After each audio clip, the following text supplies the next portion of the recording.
Holy City Center Radio, this is episode 337, and I am your host, Christian Sanger. Today is Wednesday, February 5th, 2025. 2525. A couple 25s in there. That's good for me. I like that number. But anyway, I hope you all are having a good week so far. Sorry I wasn't with you on Monday. It was a paper week for those who remember. I help with the Island Eye News and Island Connection newspapers, helping putting together. It's a whole background you guys don't need to worry about, but I do work with them. And when we have a week where we're printing, sometimes Sundays can get a little busy as we're trying to finalize it and get it off to the printer and all the things that go on in the background. And time just got away from me. I looked at the clock and I was like, oh, yeah, I got to record a podcast. It was a little bit later than we usually when I sit down to record, and it wouldn't have given Lindsay, the producer, a lot of time to get it out there, and it just I would have been rushing through it. So that's why, and I apologize, but that's why we do it multiple times a week. In case something comes up, there's always another show or two to talk about the latest news, and we've got plenty to talk about. Another tragic plane accident happened. This time it was a medical jet, a smaller plane used for transporting patients. So not like a Delta, American Airlines, that kind of flight. But just a few days after that horrific accident in D.C., there hasn't been a ton of information as far as what might have caused that accident. We're still waiting on details of the previous one.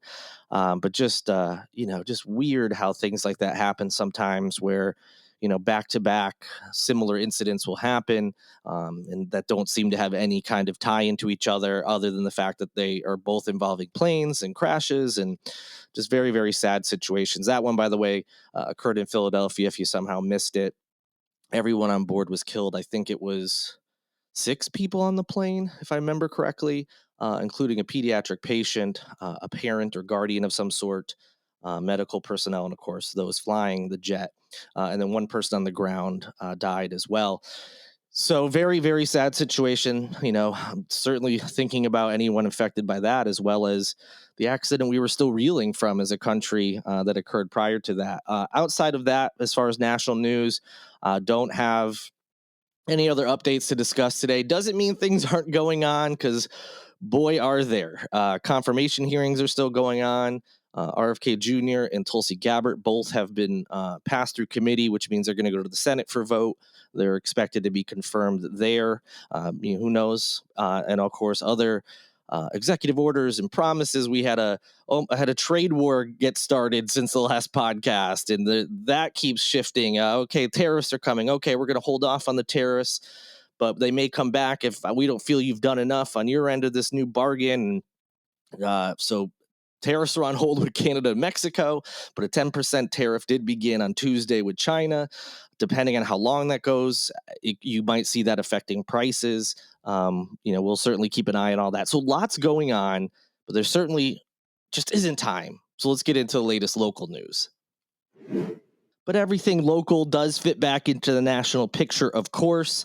So Friday last week, I record Friday's episode the day before, which is why we haven't gotten to it yet.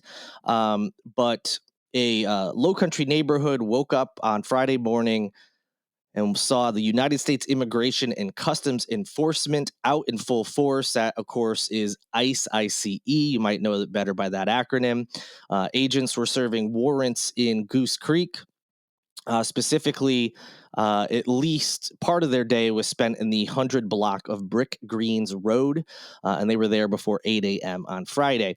So I said local stories fit into the national picture a lot of the times, and this one absolutely does, because this is part of the new administration's supposed crackdown on undocumented people here in this country. They say they're ramping up these enforcements. And then you have certain politicians cosplaying as ICE agents to try to spread this, what's happening. Because ICE doesn't normally go out and have like a photographer and someone reporting on how a raid went. And so it might not hit the news. And the whole point of sending out all these agents is they want it to be in the news, so it looks like they're doing more than past administrations have. And so You saw Christy Nome. I think she was in New York for one ICE raid, and then who just couldn't let that spotlight get away. That of course, National Nancy. She was actually with the ICE team in Goose Creek. And she was there, of course, posting on social media. She had her ICE vest on as she was sitting in some kind of vehicle. And yeah, she was with them on Friday, and provided a little bit of details about the operation. Obviously, nothing, she's not giving any details she shouldn't be giving out, but just, some generalities of what she was doing. And, it was an opportunity for her to show Trump, she backs him. She's wanting that endorsement for mayor, of course. And she wants attention on herself, as always. So that's another reason she did this. And there's no doubt in my mind she saw Christy Nome doing it and thought, I could do that too. And try to make hay out of this anti-immigrant rhetoric we have going on. So back to the event with ICE. Goose Creek Police Chief L.J. Roscoe confirmed that there were agents in that neighborhood at that time, but then said the Goose Creek Police Department did not get a heads up about this, which of course could cause some issues.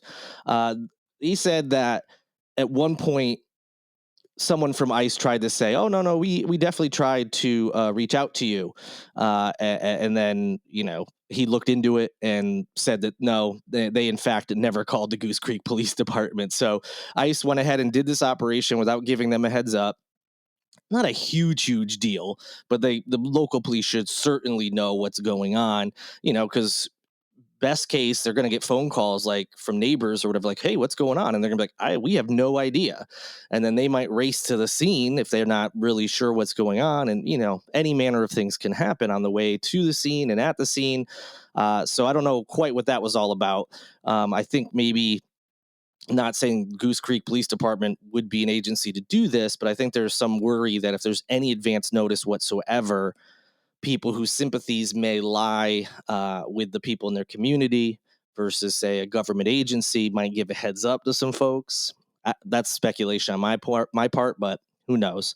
As for Mace, for her part, she did agree that local authorities should, of course, be notified of the operation, but it wasn't her job to do that. She's not saying that. I'm saying it wasn't her job to, let Goose Creek Police Department know. That was ICE's job. So anyway, that's happened. As I said, that's how it ties into the bigger national picture. And of course, if there's any chance for national spotlight, National Nancy will be there, and indeed she was. And of course, she got exactly what she wanted, which was attention, some of which included blowback. Because she had put on, she had clearly had a face full of makeup. So people were like, oh, didn't miss the opportunity to get dolled up, making comments like that, that she could respond to and get more traction on Twitter and whatever else. So, just another just another day in the life of National Nancy. Now, I want to also focus on this, not just to be like, haha, look at Nancy Mace cosplaying as an ICE agent. This is so transparently craven and just wants attention and blah, blah, blah. But leading up to this, it's not like she wasn't talking about immigration reform.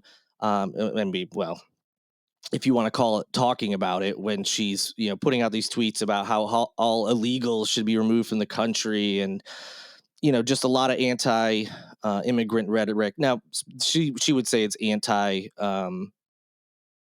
it's rhetoric that is going against undocumented workers. Actually, she would never say undocumented, but the point is that's what she would say she's doing. But just like with her trans bathroom legislation, the way she handles these situations in terms of her rhetoric, the things she says to try to get attention, tend to be over the top, and could add to the national feeling about a certain group of people.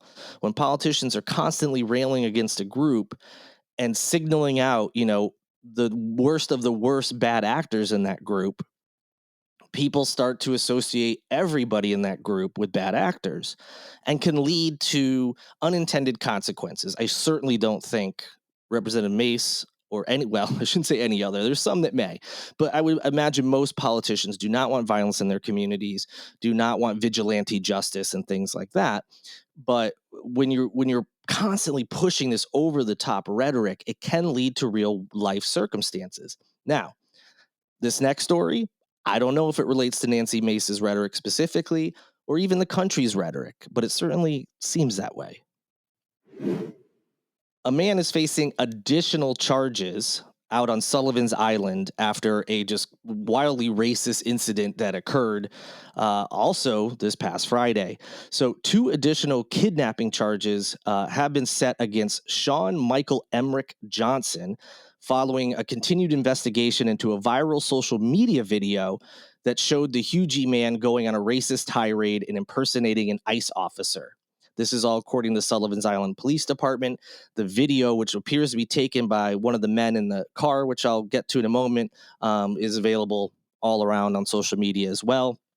It is 100% a racist tirade. It is outrageous what he was doing. If you want to subject yourself to it, go ahead. You can see the video out there, but I'm going to give you the highlights, as it were, to this incident. And as I said, he impersonated an ICE officer. This is the same day Nancy Mace is running around pretending to be an ICE officer. Now, again, no idea if this guy saw that or anything, but it's worth asking, is the rhetoric in this country leading to incidents like this when you're constantly being told immigrants that are here are illegal, immigrants that are here shouldn't be here, they're ruining our country? Well, are you surprised when some yahoos start doing something like this? So, by the way, those additional charges were announced on Monday of this week, and they attained additional warrants after the initial charges. So, Johnson was originally arrested around 2:30 p.m. after turning himself in. He was transported to the Alcana Detention Center. I believe he has since bonded out. Um, I believe I saw that earlier today. But in any event, Sullivan's Island Police Department announced their initial investigation into the incident on Friday after that video went viral on social media. It shows Johnson harassing at least two Hispanic men on Sullivan's Island. He was posing as an ICE officer. He removed the keys from the vehicle that the two men were sitting in and accused them of not having a driver's license. Thankfully, when all was said and done, one of the men recorded this incident, was able to get it to the police, and now that guy's in trouble, not the two men who were doing absolutely nothing wrong. So he was originally arrested on Friday when he turned himself in and was charged with felony kidnapping, impersonating a law enforcement officer, larceny, and third-degree assault and battery. As I mentioned, I thought he posted bond, and I now see he did, and he was released before the additional charges were brought against him on Monday.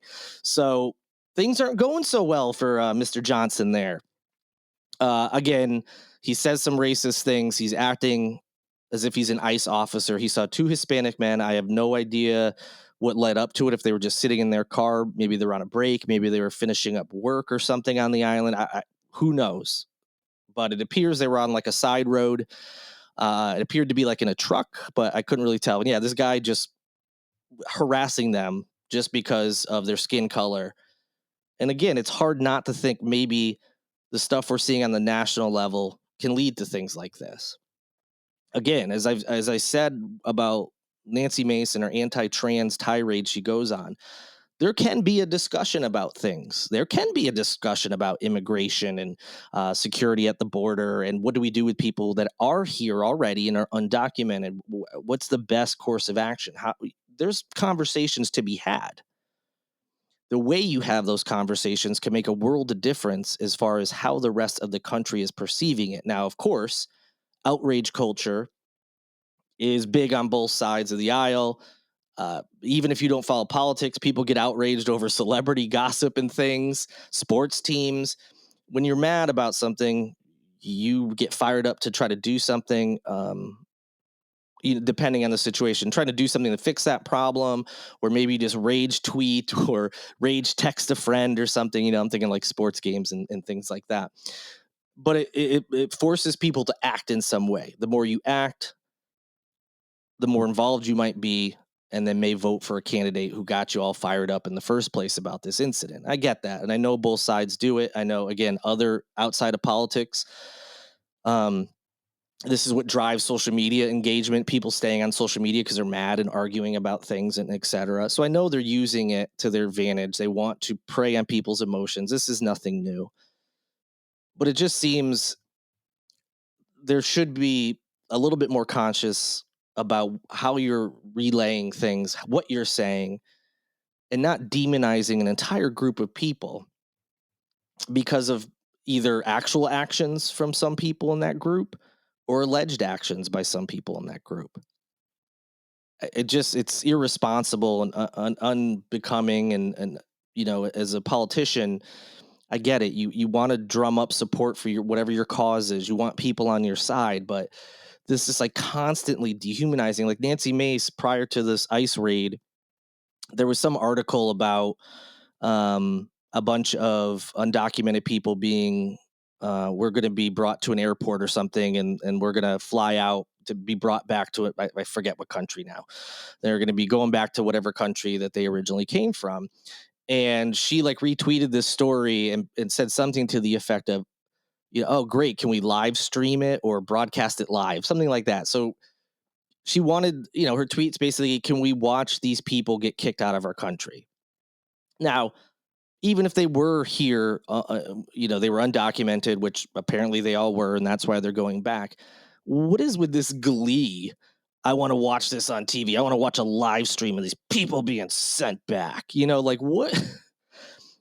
Maybe there's some outside of being here, entering the country when they weren't allowed to. Outside of that, not everyone's committed any other crimes since they've been here. So what is this? Again, there's just a way to handle it. You can be like, good, our immigration plan is working. This is a good move for this, whatever silly political spin you want to put on it. But putting that just unnecessarily cruel spin on it, again, is not something a politician should be doing. I'm not surprised she did it because she's been doing it with other groups before this one. And they don't care about how cruel they're being. They're just trying to score points. They're trying to get engagement on social media and things like that. And again, there's a way to win politically, still get your legislation passed without having to cross that line and just go so over the top that you're dehumanizing groups of people who don't deserve it and can lead to acts like this. And thank God that this didn't end in violence, whether it was the man who was holding these guys essentially captive, whether it was him who committed physical acts of violence against them in addition to everything already wrong that he was doing, or if those guys were like, screw this guy, he doesn't work for ICE, he's not a police officer, he's harassing us because he's racist. They could have done something, attacked him, punched him, driven off, because he was on the side of the car, whatever. We're lucky that that didn't happen. And, we've seen other crimes against immigrant families. We've seen crimes when COVID came out, people going after just any Asian person they saw, whether verbally online with racist talk or physically. We saw acts of violence against. It's against multiple communities through the years. Whatever community is currently being demonized is the one that tends to all of a sudden be under attack, literally and figuratively. And it's just, I feel like we should be better about this. You can have your position, you can have your politics, but you don't need to go over the top and be cruel unnecessarily just to score some points. It just seems wildly unnecessary. All right, just after we had a recent update with the Alpha Genesis Primate Research Center, we have another. So a couple episodes ago, I think we were talking about that horrible accident that happened involving a heater where some of the monkeys died by carbon monoxide poisoning. Well, so that's still out there. The feds did confirm today that the incident happened, but there really wasn't much else on top of that as far as like penalties and things that may be coming. But there's still fallout from when this lab had 43 monkeys escape, um, as you remember back in November. Alpha Genesis finally on January 24th announced that all 43 of the monkeys had been returned. PETA, People for the Ethical Treatment of Animals, has been trying to take this research center to task for all of these things. They basically put out like an open letter press release type thing saying that basically, we don't believe you. Show us proof that all of them are safe and all of them are healthy. because the press release just says we did this. It doesn't offer any proof or anything. So we are just taking them at their word on that. So PETA demanded that. And then, so the Alpha Genesis CEO, whose name is Greg Westergaard, well, apparently he's had a little bit of enough of PETA and everything. He went on the Alpha Genesis Facebook page and reiterated that all the animals have been safely recovered, thanks to this group and that group for helping us, and police and blah, blah, blah. And then at the end, he says, as for PETA, they can go fuck themselves. That's a quote from the Facebook page for Alpha Genesis. And he signed, quote unquote signed, that he was the one behind this statement. So I guess maybe to try to take some heat off of his employees or whatever. So yeah, he's not having it anymore. PETA responded something like, this isn't verbatim, it was like, he's clearly unhinged, he can't handle the job, and so there's going to be some back and forth, I believe, on that some more. Just wanted to provide that little update, because I don't think this story is going to go away as much as the CEO may want it to. All right, let's end the show with some good news. I mentioned in a recent episode that the Righteous Gemstones would be premiering soon, and it would be the last season of the show. Well, now we have an official date and time. Sunday, March 9th at 10 p.m. The 9-episode season will air on HBO and stream on Max. Now, the way that's worded makes it seem like the entire series is going to drop at once. I have been unable to confirm that, but that's the way it's been written in different articles that I've seen out there from all sorts of different entities. So if it's not the whole season, it'll be the first episode, but Sunday, March 9th at 10 p.m. on HBO, and it'll stream on Max as well. Again, last episode of this show that filmed here in the Charleston area, so be sure to check it out. They're not paying for an ad. I just like the show. And that'll do it for this edition of Holy City Center Radio. Thank you so much for listening. Hope you have a great rest of your week. I will be back with you on Friday. Thanks to Lindsay Marie Collins with LMC Sound System for producing this and every episode of Holy City Center Radio. And thank you to Tyler Boone, whose music you hear in each and every show. If you're looking for plans, don't forget to go to holycitycenter.com/calendar, find out what's going on in town, and you can do that now. You can do it on the weekend, whenever you're looking for plans. It's every single day. Go check it out. It's the best events calendar in Charleston.